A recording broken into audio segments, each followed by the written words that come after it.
गोडाभरि पुरै किडा र टाउकाभरि पुरै जिउना र छि छि छि यस्तो भिडियोलाई तपाईहरु कहाँ मन पराउनुहुन्छ?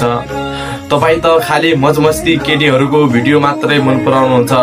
यदि मन पराउने हुनेले भिडियोलाई सक्दो शेयर गरिदिनु होला र कमेन्टमा सही हो कि गलत हो भनेर कमेन्ट पनि गरिदिनु होला र दिदीले गरेको काम कस्तो लागेको छ तपाईहरुलाई र मलाई त धेरै राम्रो लागेको छ। एकैछिन हेर्नु त।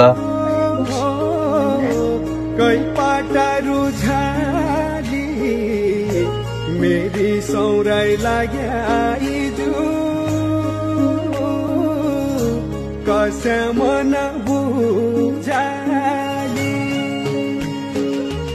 खुट्टाभरि पुरै किडा छन् र टाउकाभरि पुरै जिउना छन्। आखिर यो दिदी भगवानको रूपमा आएर यी आमाको यस्तो मद्दत गरिदिएका छन् र दिदी तपाईलाई सल्युट छ। यस्तो देख्दै पनि तपाईले यति मद्दत गरिदिनु भएकोमा र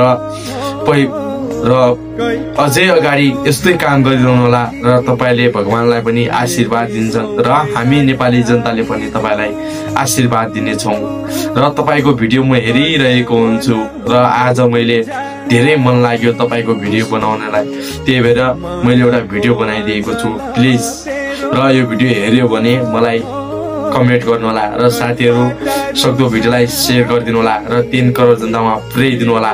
यदि यो दिदीको भिडियो अरूमा पुगेको छैन भने अरू जनतालाई पुर्याउनु होला, किनकि यस्तै मान्छेको हामीलाई खाँचो छ नेपालमा। र तपाईहरुलाई के लाग्छ प्लिज कमेन्टमा भनिदिनु होला है त।